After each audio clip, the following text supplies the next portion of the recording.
Hola, ¿qué tal? Buenos días. Espero que se encuentren muy bien. Se están sumando algunas personas. Vamos a dar un par de minutitos a que se puedan sumar más colaboradores, más personas en este webinar que el día de hoy vamos a platicar sobre las obligaciones fiscales de las personas morales en México. Es el tema que nos trae el día de hoy. Y con gusto lo saluda Omar Nava, contador público en la Ciudad de México.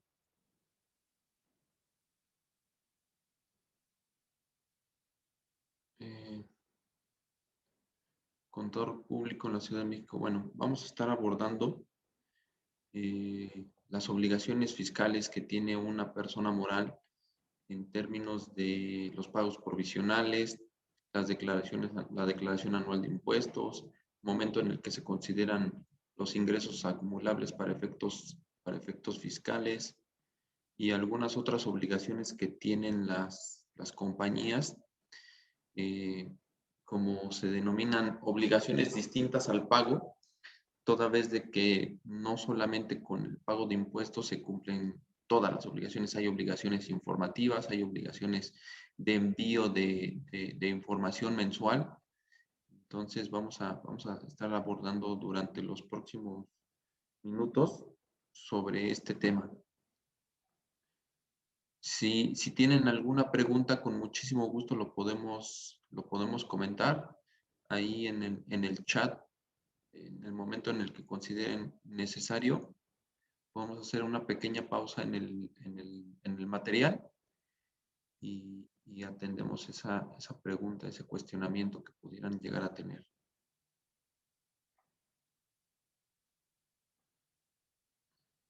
Veamos.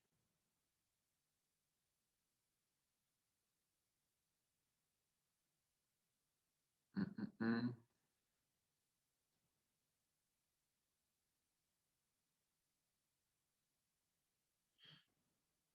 Ok, yo creo que sin más preámbulo vamos a comenzar y esperemos que se vayan sumando más personas durante el transcurso de la charla. Bueno, aquí en el temario, como ustedes pueden observar, hay tres puntos básicamente de lo que vamos a comentar. Uno es el impuesto sobre la renta, consideraciones fiscales, momentos de pago. También vamos a tratar un poco del tema del impuesto al valor agregado, sus consideraciones fiscales y los momentos en los que se tienen que cubrir estos impuestos, tanto de manera mensual como de manera anual. Algunas obligaciones tributarias básicas, como es la declaración mensual, las declaraciones informativas, qué tipo de declaraciones informativas se tienen que presentar o enviar al Servicio de Impuestos Internos, que en México se denomina Servicio de Administración Tributaria, por sus siglas SAT, SAT, y algunas obligaciones adicionales. Vamos también a comentar algo que tenga que ver con la factura electrónica, de que en México ya tiene varios años que es una modalidad en la que todas las operaciones, las transacciones económicas que celebran los contribuyentes, quedan registrados y amparadas bajo una factura electrónica, y existen algunos elementos como son los complementos de pago, que son CFDIs o comprobantes fiscales, que no tienen el mismo efecto que una factura, sino que tienen un efecto de acreditación o acreditamiento del pago de esas obligaciones, hablando de las facturas. Entonces, vamos a comenzar con el primer punto. Aquí lo que estamos observando son las generalidades del impuesto sobre la renta, quiénes son los sujetos y el objeto del impuesto, los ingresos acumulables y en qué momento se pueden considerar ya acumulables los ingresos. Vamos a tratar también sobre las deducciones autorizadas y los requisitos que deben de cumplir. Eh, vamos a revisar el resultado fiscal anual y el impuesto del ejercicio, los pagos provisionales y el coeficiente de utilidad, que este coeficiente de utilidad tiene tiene la obligación o es el factor con el cual se determinan los pagos provisionales o como son conocidos en otros países como los PPMs, pagos provisionales mensuales. También vamos a ver qué sucede con las pérdidas fiscales, en qué momento se dan y cuánto tiempo tengo para poder aprovecharlas. La participación de los trabajadores en la utilidad. Que este concepto, dicho sea de paso, ha tomado mucha importancia en los últimos días, toda vez de que el 26 de abril el pasado 26 de abril, se publicó una reforma en materia laboral en México, el cual tiene un impacto muy importante en este concepto de la PTU. Cuando estemos en el concepto de la participación de los trabajadores en las utilidades, podremos abordar un poco más acerca de esta reforma, cuáles son las implicaciones para las empresas, a partir de cuándo se tiene que hacer este concepto y las personas que estén interesadas en conocer un poco más sobre este tema de qué es la participación de los trabajadores en las utilidades, lo podemos abordar ahí dependiendo de sus preguntas. Y bueno, por último, las obligaciones de los contribuyentes que se tienen que presentar. Entonces, básicamente estas son las generalidades que estaremos abordando y entremos con el sujeto y objeto del impuesto. Pues bueno, los objetos, como en cualquier parte de Latinoamérica, creo que esto podría ser un comentario casi global, en el sentido de que los sujetos del impuesto son las personas físicas o naturales y morales, ya entre paréntesis jurídicas, por respecto a todos los ingresos que perciban en México y que estas personas cuenten con un establecimiento permanente. ¿Qué se entiende por un establecimiento permanente? Pues bueno, el lugar en el que se encuentre la administración principal de su negocio o en donde se lleven las actividades relacionadas a este negocio. Como puede ser una matriz, una sucursal, una oficina, un taller, una planta industrial, un almacén, etc. Entonces, el término establecimiento permanente cabe en muchas acepciones y dependiendo de las actividades que realice cada compañía, pues bueno, se podrá considerar o no considerar un establecimiento permanente, que inclusive nos ha tocado observar que el hecho de tener en México un agente que por cuenta de una compañía en el extranjero esté realizando actividades, pues bueno, esta persona pudiera llegar a considerar o a configurar legalmente el, el establecimiento permanente de una compañía, aun y cuando no estuviera formalmente constituida en México. Entonces, es importante que este tipo de operaciones lo observen las compañías para que no lleguen a tener alguna consecuencia y que por el hecho de tener un establecimiento permanente, bueno, ya tendrías la obligación de pagar los impuestos en México respecto de las operaciones que estés celebrando aquí. Entonces, bueno, y el concepto de ingresos se considera de manera general toda cantidad que modifique de manera positiva el patrimonio de una persona, ya sea natural o jurídica, que en México son más conocidas como persona física a los individuos y persona moral a las entidades jurídicas.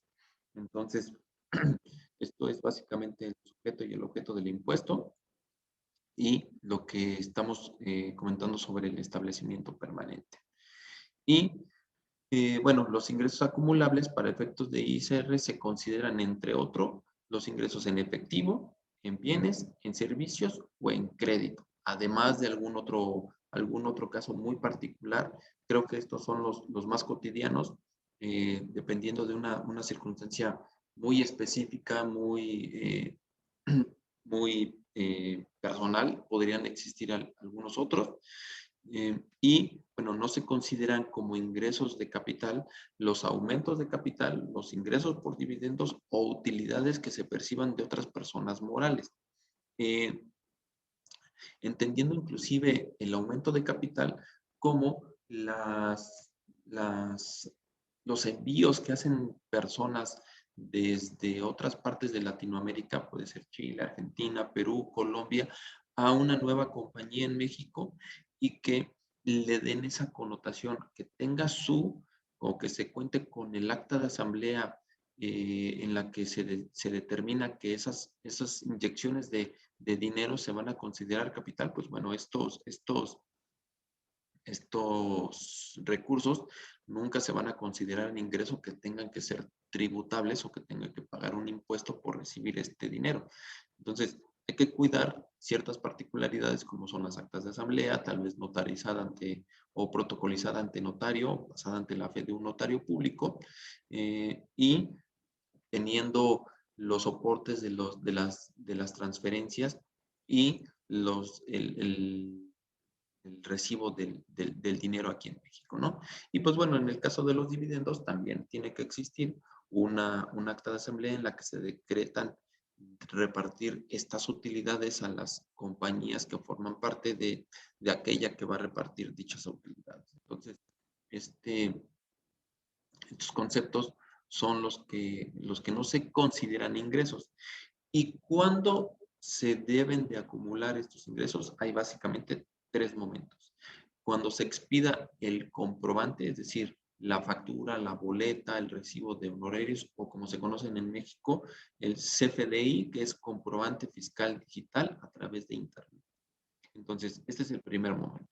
El segundo, cuando aún no teniendo el comprobante, se entregue o se envíe material bien o se preste el servicio. Es decir, si aún yo no expido la factura, pero yo ya presté el servicio, yo ya entregué el material, pues bueno, eso también es considerar que ese ingreso se debe de acumular para efectos fiscales o cuando se cobre totalmente o parcialmente el precio o la contraprestación pactada. Es decir, si ustedes se dan cuenta, el tercer punto aún da la posibilidad de que no teniendo los dos primeros conceptos, aun cuando no haya expedido la factura, aun cuando no haya entregado el bien, pero sin embargo ya recibí el dinero o ya parcialmente o una parte pues, esa parte o la totalidad de la venta de ese producto o de la prestación de ese servicio ya se considera como un ingreso que tiene que considerarse para efectos del impuesto sobre la renta.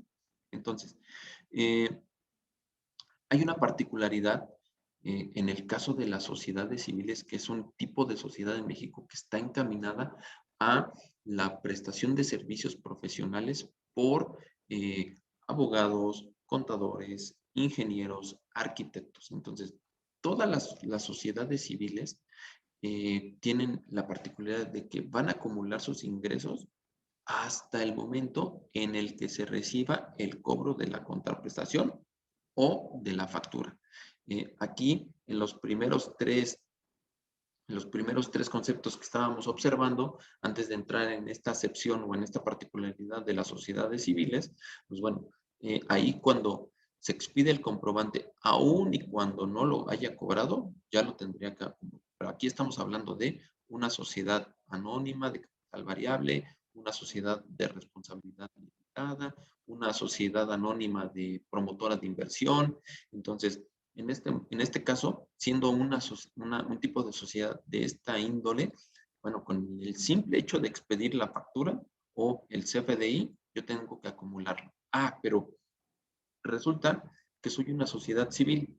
Entonces, expido mi factura, ok, pero todavía no me la pagan. Entonces, yo fiscalmente no la voy a acumular hasta el momento en el que la reciba en mi cuenta bancaria. Entonces, hay que tener particular atención en este tipo de sociedades, puesto que podríamos en algún momento estar acumulando de manera incorrecta los ingresos si todavía no están cobrados. Entonces, es importante tener eso en mente. Hablando de las deducciones autorizadas, los conceptos que generalmente y son más comunes dentro de las sociedades jurídicas o dentro de una persona jurídica son las devoluciones o descuentos y bonificaciones hechas en el ejercicio, obviamente por la venta de los productos, porque el producto puede estar en mal estado, porque tiene una avería, porque no es lo que nosotros pedimos, bueno, esas devoluciones son totalmente deducibles de impuestos.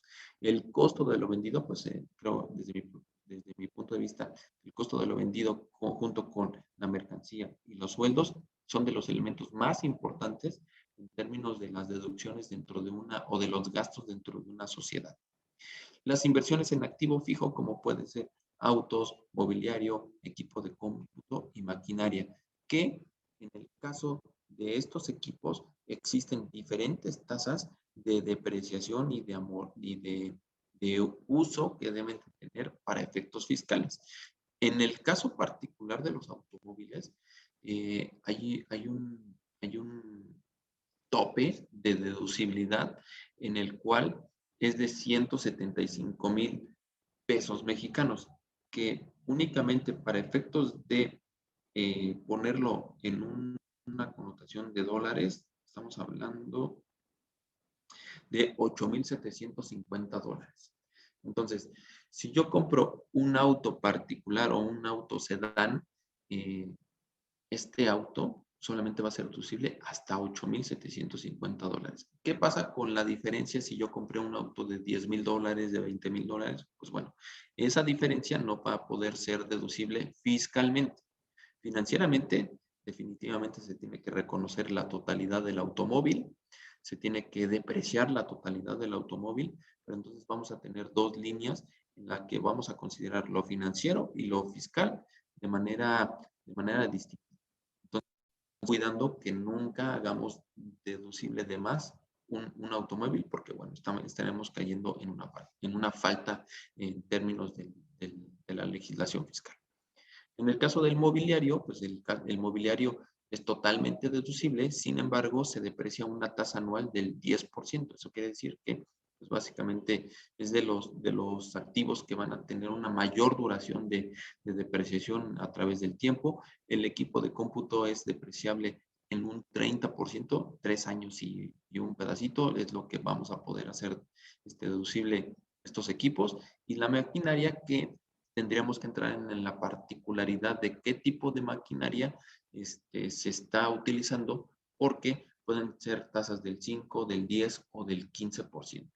Entonces, es importante tener nuestro análisis un papel de trabajo de los activos, del momento en el que se adquirieron, del valor que tienen y en el caso de los automóviles, si fue adquirido a una tasa, a un valor, a un al hacer de no hacer deducciones indebidas. Los créditos considerados incobrables porque un cliente ya no nos va a pagar o definitivamente ya tenemos en nuestras cuentas por cobrar importes o valores que llevan más de un año, pues bueno, estos créditos incobrables en el entendido de que en su momento, cuando se emitieron las facturas, se consideraron ingresos, pues bueno, entonces lo que nos dice la autoridad es, tú cuando lo emitiste la factura, lo acumulaste, bueno, no lo has cobrado y consideras que ya ha pasado el tiempo suficiente o ya definitivamente tú tienes conocimiento de que eso es definitivamente incobrable, hay ciertos mecanismos y hay una nomenclatura de valores para que estos créditos incobrables se puedan hacer deducibles de impuestos sin mayor problema. En el caso de créditos incobrables importantes, se debe de considerar el hecho de presentar documentos legales eh, ante las autoridades y tener todos los elementos para que no puedan debatirnos ese crédito incobrable. Ahora, también son totalmente deducibles los impuestos estatales y las cuotas de seguridad social por los trabajadores que colaboran con nosotros. Esto es importante porque, bueno, así como las cuotas del seguro social, los impuestos, pues los sueldos y salarios también son eh, importantes y son de los gastos que representan mayor impacto dentro de las compañías. Entonces, ¿qué impuestos estatales existen? Bueno, en la Ciudad de México hay un concepto que se denomina impuesto sobre nóminas, que se cobra un 3% sobre el valor de los sueldos brutos o antes de impuestos de todos los colaboradores. Entonces, este valor se tiene que multiplicar por el 3% y este se tiene que pagar a la Ciudad de México como un impuesto estatal. Las cuotas del Seguro Social, pues bueno, en este caso es el Instituto Mexicano del Seguro Social que se tiene que pagar y las cuotas se cobran dependiendo del sueldo que percibe el trabajador y hay distintas ramas o conceptos que cubren la seguridad social, como son cesantía en edad, cesantía y vejez, ahorro para el retiro, crédito de vivienda, riesgos de trabajo, ¿qué otro existe? Guarderías o enfermedades. Entonces, todos estos conceptos son ramas de las cuotas del Seguro Social que cobra esta institución. Y bueno, como ya lo observamos, los sueldos y salarios de los colaboradores definitivamente van a ser deducibles. Se tienen que contar con los recibos de nómina debidamente firmados y debidamente timbrados ante la autoridad y los honorarios profesionales que pudiéramos tener con personas físicas o naturales o personas morales o jurídicas. También definitivamente estos conceptos son deducibles de impuestos. Y los intereses a cargo que pudieran tener el contribuyente por un préstamo solicitado con una institución bancaria o inclusive con su parte relacionada en el extranjero o inclusive dentro del propio país. Si se dan esas condiciones, pues esos intereses definitivamente van a ser deducibles de impuestos. Entonces, esto es lo que tiene que ver con algunas deducciones autorizadas. ¿Y qué requisitos deben de cumplir estas deducciones autorizadas?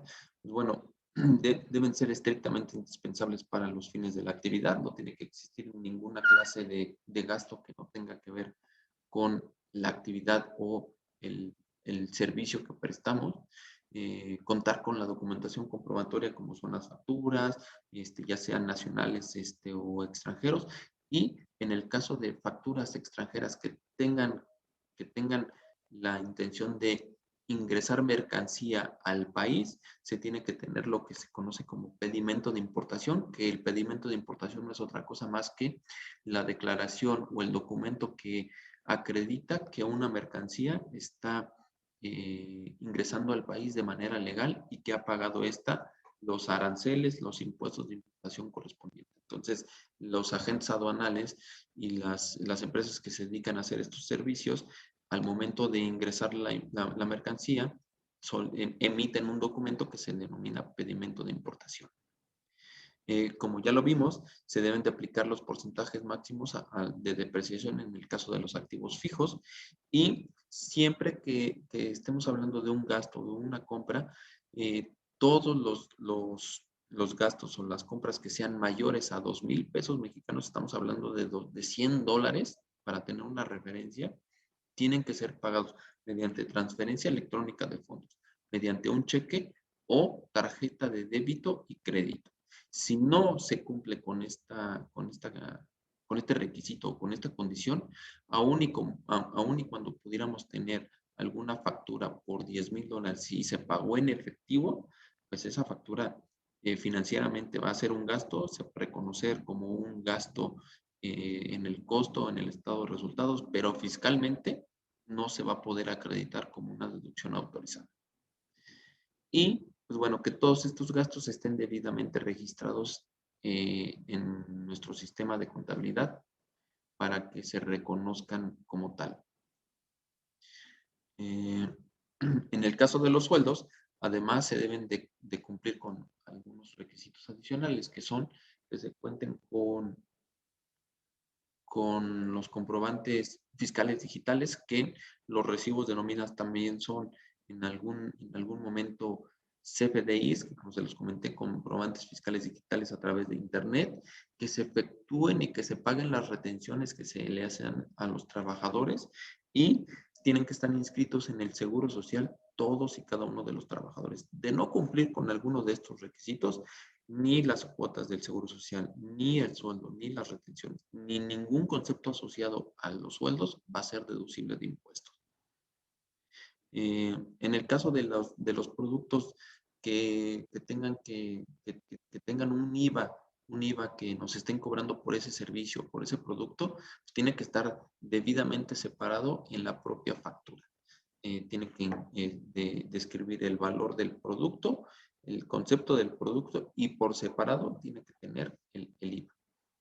En caso de pagos a personas físicas o sociedades civiles, pues bueno, como ya lo vimos, como estas empresas parece que juegan en un contexto de lo cobrado, para ser acumulable al momento del cobro, pues bueno, de igual manera, para ser deducible, tiene que estar pagado en el mismo ejercicio. Si al final del año tenemos facturas de sociedades civiles o de personas físicas que prestan servicios y no están efectivamente pagadas, pues bueno, estas facturas no van a ser deducibles en este periodo fiscal, sino hasta el siguiente, que es en cuando se están pagando. Y pues bueno, también los donativos son deducibles de impuestos. Alguna compañía que desea dar un donativo a una institución reconocida como tal y que tenga ese reconocimiento por parte de la autoridad, será totalmente deducible. ¿Cuál es la única limitante? Que solamente el 7% de la utilidad fiscal del ejercicio anterior podrá ser deducible. ¿Qué quiere decir? Yo tengo que voltear a mi ejercicio fiscal anterior, determinar cuál fue esta utilidad y multiplicarlo por el 7%. Si yo doy un donativo por arriba de esa cantidad, la parte que dé en exceso será no deducible de impuestos. Y entrando ya en materia de determinaciones de impuestos, pues bueno, ¿cómo determinamos el impuesto del ejercicio? Partimos de los ingresos acumulables, las deducciones autorizadas dentro del ejercicio y aquí vemos un primer acercamiento al tema de la PTU, la participación de los trabajos en las utilidades pagadas en el ejercicio y determinamos una utilidad fiscal. Este concepto es el que podríamos tomar como base para determinar este 7% que pueden aplicarse a los donativos.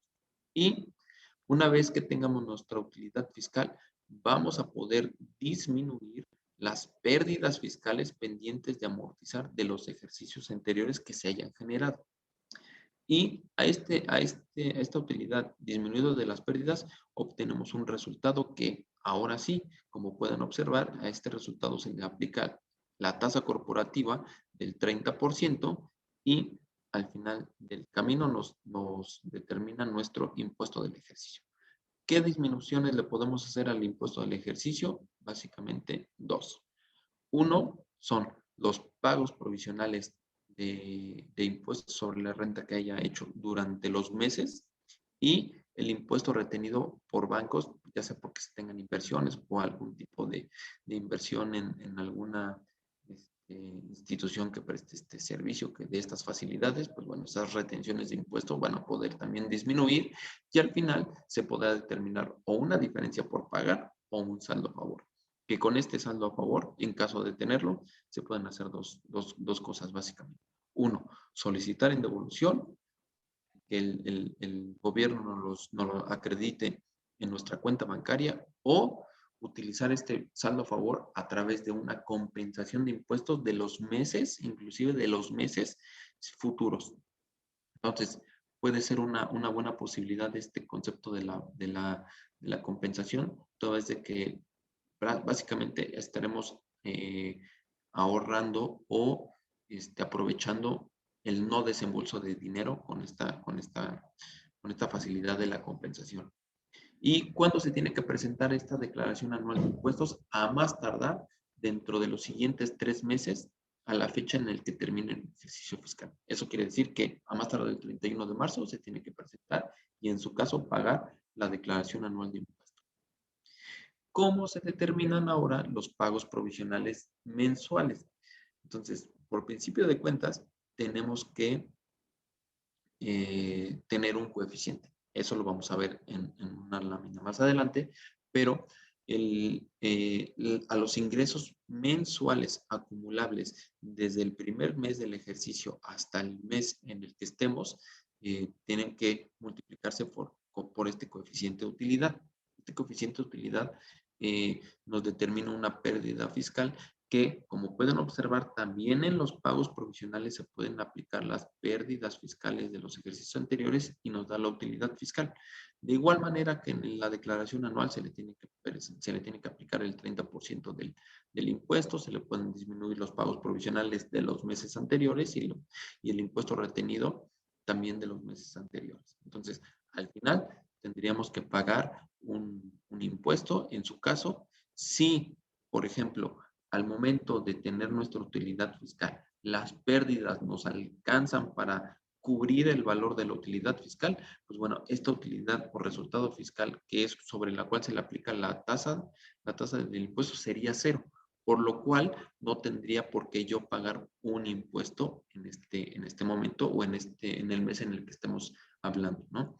¿Cuándo se tiene que presentar? A más tardar el día 17 del mes inmediato posterior. Hablando de un ejemplo, el pago provisional mensual de enero lo tendremos que presentar a más tardar el 17 de febrero y febrero el 17 de marzo, así subsecuentemente. También es importante comentarles que existe una facilidad en el cual el gobierno nos puede dar hasta 5 días hábiles adicionales para poder presentar nuestro pago provisional sin ninguna clase de penalización, sin ninguna clase de multa, sin ninguna clase de cobro de interés por pago extemporáneo, pero tiene que ver con el último número del RUT o del RFC y dependiendo del calendario que hay un calendario dependiendo del el último número del RUT en el que puedo tomar un día, 2 días, 3 días, 4 días o hasta 5 días. Entonces, hay que tener eso en cuenta también. ¿Qué consideraciones podemos tener en los pagos provisionales? Que bueno, el primer ejercicio fiscal, pues no se podrán presentar pagos provisionales. ¿Por qué? Porque no existe un coeficiente de utilidad con el cual podamos determinar este concepto de los pagos mensuales, ¿no? Entonces, la autoridad te da la oportunidad de no pagar de manera mensual, sin embargo, no te limita a que al final del año puedas pagar un impuesto que va a ser el de un primer ejercicio irregular. Y hablando del segundo ejercicio de una compañía de nueva creación, el primer pago provisional podrá comprender los meses de enero, febrero y marzo, toda vez de que en el mes de marzo yo tengo la posibilidad de presentar mi declaración anual, que quiere decir que hasta ese momento le estoy haciendo saber a la autoridad o al gobierno cuál va a ser mi coeficiente de utilidad para presentar mis pagos provisionales. Y ahora sí, como pueden ustedes observar, aquí viene la determinación del famoso coeficiente de utilidad, que no es otra cosa que, es decir, los contribuyentes deberán determinar su coeficiente aplicable al siguiente ejercicio fiscal de acuerdo a lo siguiente. Dividiremos la utilidad fiscal que se determinó en este año entre la totalidad de los ingresos acumulables y me saldrá un cociente o un coeficiente que tendremos que expresar hasta 4 decimales o hasta el 10 milésimo. Entonces, aquí lo dice, de hecho, en la nota número 2, en el paréntesis número 2, el coeficiente de utilidad se calculará hasta el 10 milésimo de acuerdo al artículo 10 del reglamento de la ley del impuesto sobre la renta. Y la autoridad también contempla que cuando un ejercicio fiscal no resulte un coeficiente, se deberá tomar el dato obtenido de hasta los 5 ejercicios anteriores, buscando que en alguno de estos ejercicios sí se cuente con este coeficiente. Entonces, es importante. Y hablando de las pérdidas fiscales, bueno, los contribuyentes obtendrán una pérdida fiscal siempre que sus deducciones autorizadas sean mayores a los ingresos acumulables y también se le va a poder disminuir la PTU pagada en el ejercicio. Entonces, este concepto de la PTU, en su caso, podría incrementar la pérdida fiscal. Y, pues bueno, esta pérdida tenemos la facultad de aprovecharla durante los siguientes 10 ejercicios o hasta que se agote. Es decir, si en el siguiente año la utilidad es tan grande que se agotan las pérdidas, pues bueno, en ese momento me acabo mi pérdida y ya no tengo ninguna pérdida que podría utilizar hasta en los meses futuros. No significa que yo tendría que repartirla en los siguientes 10 años, no, es hasta el momento en el que se agote o como plazo máximo 10 años. Entonces, eh, hay una penalización, como pueden ustedes observar en el último párrafo, que cuando no se disminuya la pérdida en un ejercicio, pudiéndolo haber hecho, es decir, que yo tenga una utilidad, pero no disminuye esta pérdida, se perderá el derecho de realizarlo por el importe que corresponda a ese valor que lo pude haber realizado. Entonces, hay que tener cuidado con estas pérdidas y que no se dejen de aprovechar, porque el no aprovecharlas se pierde la posibilidad de hacerlo en los años subsecuentes. Y ahora sí, llegamos al punto de la participación de los trabajadores en la utilidad, que esta prestación es una prestación que se debe de dar a las empresas, a todos sus trabajadores, sí, y que tiene que ver con repartir un 10% de las utilidades que haya generado en un ejercicio la compañía. Y este 10% se tiene que repartir dentro de, o se tiene que repartir junto con los colaboradores que estuvieron en ese ejercicio, aun y cuando esos colaboradores en este momento ya no se encuentren, pero generaron su derecho en el momento en el que estuvieron aportando su trabajo para generar estas utilidades. Entonces, es importante tener claro que esta participación se tiene que dar una vez al año, se tiene que dar 10% de las utilidades y ahora sí les hago el comentario de la reforma que existía. Hasta el 26 de mayo 26 de abril del 2021 existía un modelo de negocios en México en el que compañías muy grandes tenían dos empresas o dos entidades jurídicas. Una, la que tenía los trabajadores como si fuera la prestadora de los servicios, en donde las utilidades o no existían o se tenían muy marginadas. Y por otro lado, una compañía que era la que vendía los productos o vendía los servicios a los clientes de manera directa. Entonces, ¿qué es lo que hacía la empresa de servicios? Cobraba un honorario mensual, el cual le incluía los sueldos, las cargas sociales, las obligaciones y una pequeña utilidad que era muy marginal para que tuviera una razón de negocios o una razón de existir. Entonces, ¿qué sucedía? Que las compañías que eran el frente hacia los clientes tenían utilidades importantes y esas utilidades se quedaban solamente en esta compañía. Y la compañía en donde tenían a todos los trabajadores y las utilidades eran muy pequeñas, pues en algunos casos hasta llegaban a tener pérdidas o no podían tener utilidad o la utilidad no era nada comparada con la compañía que estaba al servicio. Entonces llegó este nuevo gobierno y dijo, ok, esta práctica se acaba y queda prohibida la figura del outsourcing, que en términos coloquiales es esta figura que les comento, en donde una prestadora de servicios traspasa el personal, incluso operativo o administrativo, a la compañía que vende el servicio para que de esa manera pudieran subsistir. Entonces, el gobierno dice, de ahora en adelante, los trabajadores que tú tenías en la compañía prestadora de servicios, vas a tener que pasarlos a la nueva compañía o a la compañía que brinda el servicio como tal. Entonces, pues lo que hubo fue un debate muy amplio acerca de que, pues bueno, para las compañías, además de los sueldos, además de las cargas sociales, además de cumplir con todas las obligaciones de impuestos como empresas, pues bueno, en algún momento pueden ser muy importantes los valores que se tengan que pagar por PTU. Entonces el gobierno llegó a un acuerdo con el sector empresarial y limitó el valor de la PTU a los trabajadores, ahora como teniendo como tope máximo de reparto a cada trabajador hasta 3 meses de sueldo. ¿Por qué? Porque en algún momento, digamos que antes de esta reforma, las empresas que sí llegaban a repartir PTU, porque tenían a todos sus trabajadores, pues podían llegar a repartir 6 meses de sueldo a un solo trabajador por este concepto. Entonces, es un concepto que tomaba mucha relevancia para los empleados.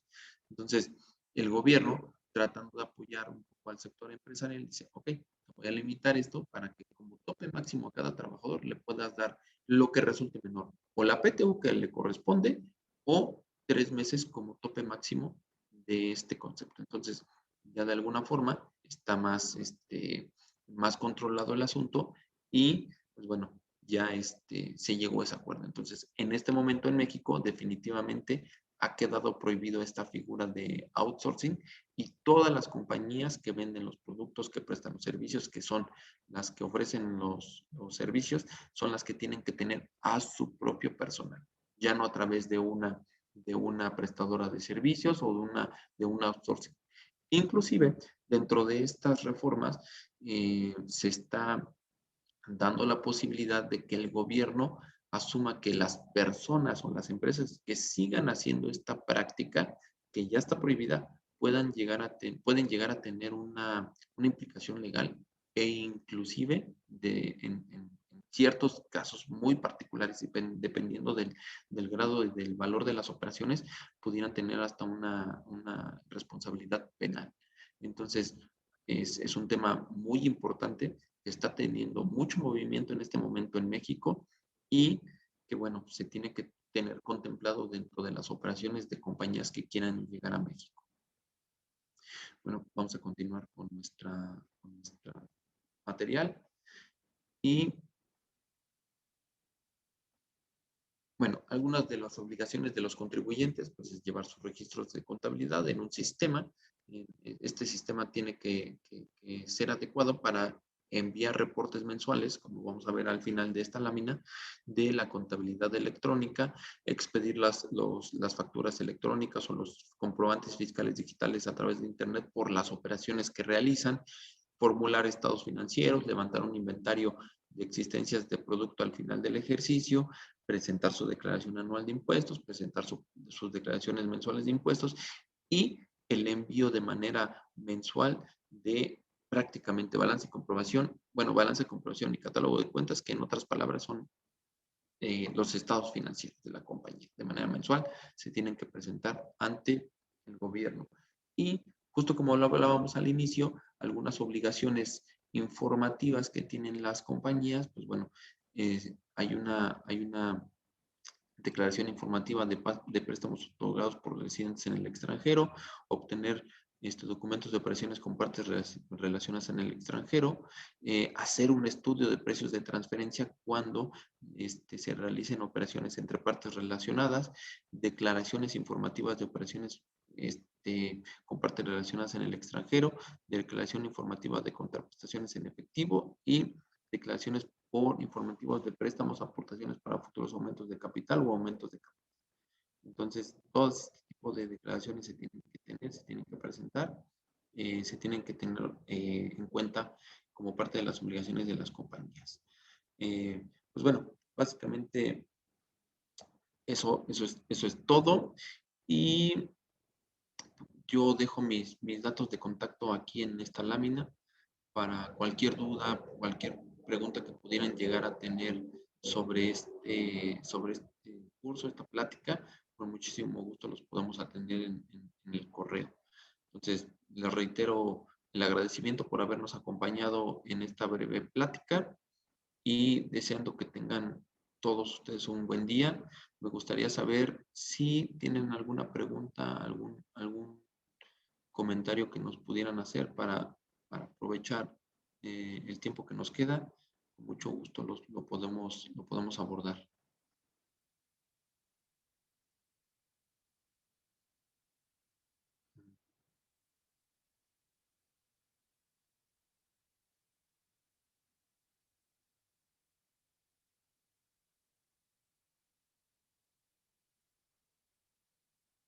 Ok,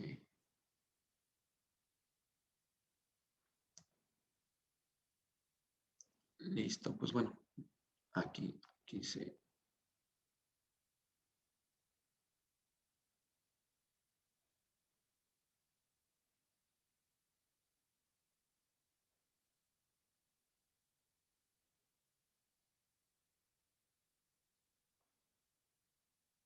Ok, aquí hay una pregunta de Romina en el cual nos establece que cuánto es el tiempo que debe pasar entre la emisión de las facturas y el castigo de los créditos.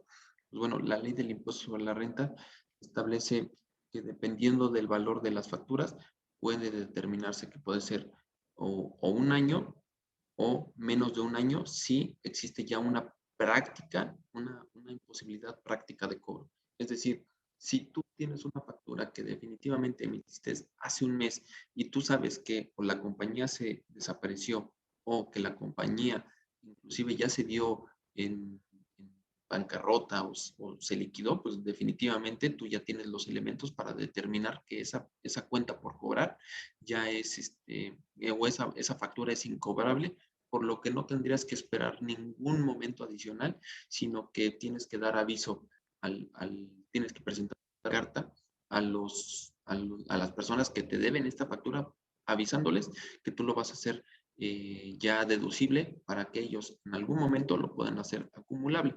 Depende mucho de las circunstancias de la operación y de la cuenta por cobrar. Pero si tú tienes conocimiento de manera previa y de manera anticipada que eso ya definitivamente se puede considerar una cuenta incobrable, no tienes que esperar ningún tiempo en particular, estimada Romina.